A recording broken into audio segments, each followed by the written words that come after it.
মঙ্গলবার থেকে ধর্মঘটের ডাক আলু ব্যবসায়ীদের। সরবরাহ বন্ধে দাম বাড়ার আশঙ্কা, মাথায় হাত মধ্যবিত্তের। আলু নিয়ে বড় পদক্ষেপ রাজ্যের। মঙ্গলবার থেকে সারা রাজ্যে কর্মবিরতির ডাক দিল পশ্চিমবঙ্গ প্রগতিশীল আলু ব্যবসায়ী সমিতি। ইতিমধ্যে রাজ্যে আলুর দাম নিয়ন্ত্রণে রাখতে ভিন রাজ্যে রপ্তানির উপর নিষেধাজ্ঞা জারি করেছে রাজ্য সরকার, যার জেরে সীমান্তে গিয়ে আটকে যাচ্ছে আলু বোঝাই ট্রাক।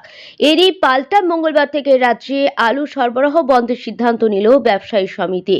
পশ্চিমবঙ্গ প্রগতিশীল আলু ব্যবসায়ী সমিতির রাজ্য সম্পাদক লালু মুখোপাধ্যায় এদিন জানান, ভিন রাজ্যে আলু পাঠানোর ক্ষেত্রে ব্যবসায়ীদের আলু বোঝাই গাড়ি সোমবারের মধ্যে ছাড়া না হলে মঙ্গলবার থেকে আলু ব্যবসায়ীরা কর্মবিরতিতে সামিল হবেন। আলু ব্যবসায়ীদের অভিযোগ, ভিন রাজ্যে আলু রপ্তানি বন্ধ রাখা হয়েছে। সমস্ত বর্ডারে আলু ট্রাক আটকে রাখা হয়েছে। বিভিন্ন জায়গায় পুলিশ গাড়ি আটকে চালককে কেস দিয়ে চালান করে দিচ্ছে। এর প্রতিবাদে মঙ্গলবার থেকে আমরা কর্মবিরতিতে যাব। বাজারে আলু সরবরাহের কাজ ব্যবসায়ীরা বন্ধ রাখবে। সোমবার রাত থেকে রাজ্যের কোনো হিমঘর থেকে কোনো আলু নামানো হবে না।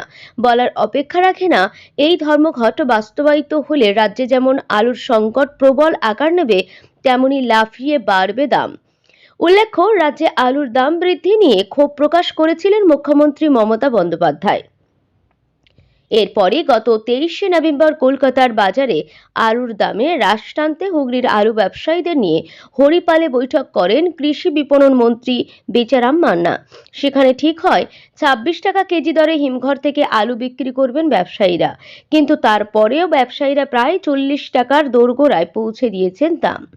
আলু ব্যবসায়ীদের অভিযোগ, হিমঘর থেকে বেরোলেও আলু রপ্তানি করা যাচ্ছে না, তাই আলু পচে যাওয়ার আশঙ্কা করা হচ্ছে। এমনকি সীমান্তে পাঠানো আলু বোঝাই ট্রাক আটকে দেওয়ায় লোকসানের মুখে পড়তে হচ্ছে তাদের, যার জেরেই ধর্মঘটের